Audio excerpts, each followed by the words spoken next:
আজি খানাপাৰাত ২৫,০০০ যুৱক যুৱতীক প্ৰদান কৰিব মুখ্যমন্ত্ৰী আত্মনিৰ্ভৰ আঁচনি। মই আশা কৰিম যে ২৫,০০০ নিৰ্বাচিত যুৱক যুৱতী অহা ৩০ তাৰিখে যাতে খানাপাৰালৈ আহে।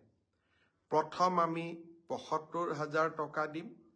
৩ দিনীয়া প্ৰশিক্ষণটো সমাপ্ত হোৱাৰ লগে লগে আমি আৰু ২৫,০০০ টকা নৱেম্বৰ মাহৰ ভিতৰতে এই যুৱক যুৱতীসকললৈ আগবঢ়াম। ইতিমধ্যে উজনিৰ পৰা কালি আহি পালে কেইবা হাজাৰ যুৱক যুৱতী। ২ লাখ টকাকৈ লাভ কৰিব ২৫,০০০ যুৱক যুৱতীয়ে। এই ১ লাখ টকা কেনেকৈ ভাল কৰি ব্যৱহাৰ কৰিছে তাৰ ওপৰত ভিত্তি কৰি আমি পৰৱৰ্তী সময়ত আৰু ১ লাখ টকা যুৱক যুৱতীসকলক আমি দিয়াৰ ব্যৱস্থা কৰিম। আজি আনুষ্ঠানিকভাৱে ৰাজ্যৰ মুখ্যমন্ত্ৰী ডক্টৰ হিমন্ত বিশ্ব শৰ্মাই আৰম্ভ কৰা মুখ্যমন্ত্ৰী আত্মনিৰ্ভৰ আঁচনিৰ অধীনত ২৫,০০০ যুৱক যুৱতীক প্ৰদান কৰিব ২ লাখকৈ টকা। খানাপাৰাত এক অনুষ্ঠানৰ জৰিয়তে প্ৰদান কৰিব এই ২ লাখ টকা।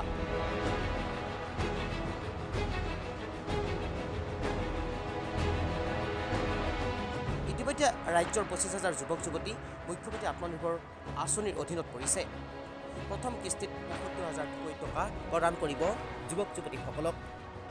মুঠ ২ লাখ টকা প্ৰদান কৰিব যুৱক যুৱতীসকলক।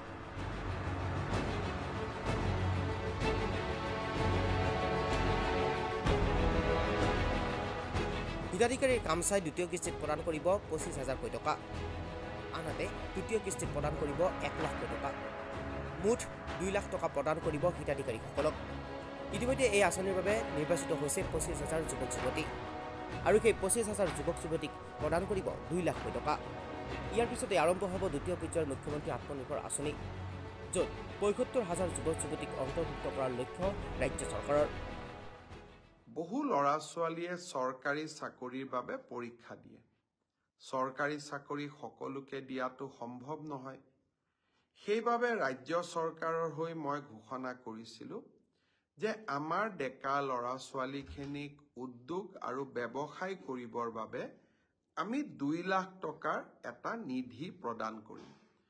আৰু খুব ভাল কৰি যদি এই ২ লাখ টকা ব্যৱহাৰ কৰি আমি ব্যৱসায় এটা নিৰ্মাণ কৰোঁ, ভৱিষ্যতে প্ৰধানমন্ত্ৰীৰ মুদ্ৰা আঁচনিৰো আমি সহায় ল'ব পাৰিম বা মুদ্ৰা আঁচনিৰ জৰিয়তেও আমি এই ২ লাখ টকাক আৰু ডাঙৰ বৃহৎ পুঁজিলৈ ৰূপান্তৰ কৰিব পাৰিম।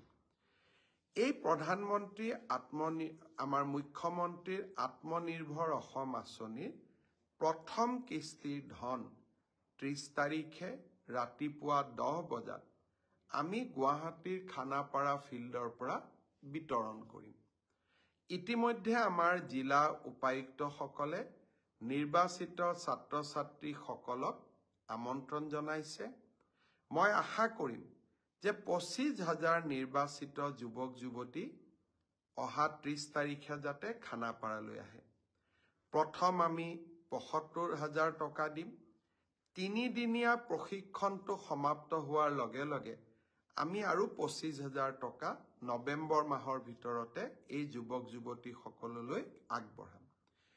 পৰৱৰ্তী এই ১ লাখ টকা কেনেকৈ ভাল কৰি ব্যৱহাৰ কৰিছে তাৰ ওপৰত ভিত্তি কৰি আমি পৰৱৰ্তী সময়ত আৰু ১ লাখ টকা যুৱক যুৱতীসকলক আমি দিয়াৰ ব্যৱস্থা কৰিম।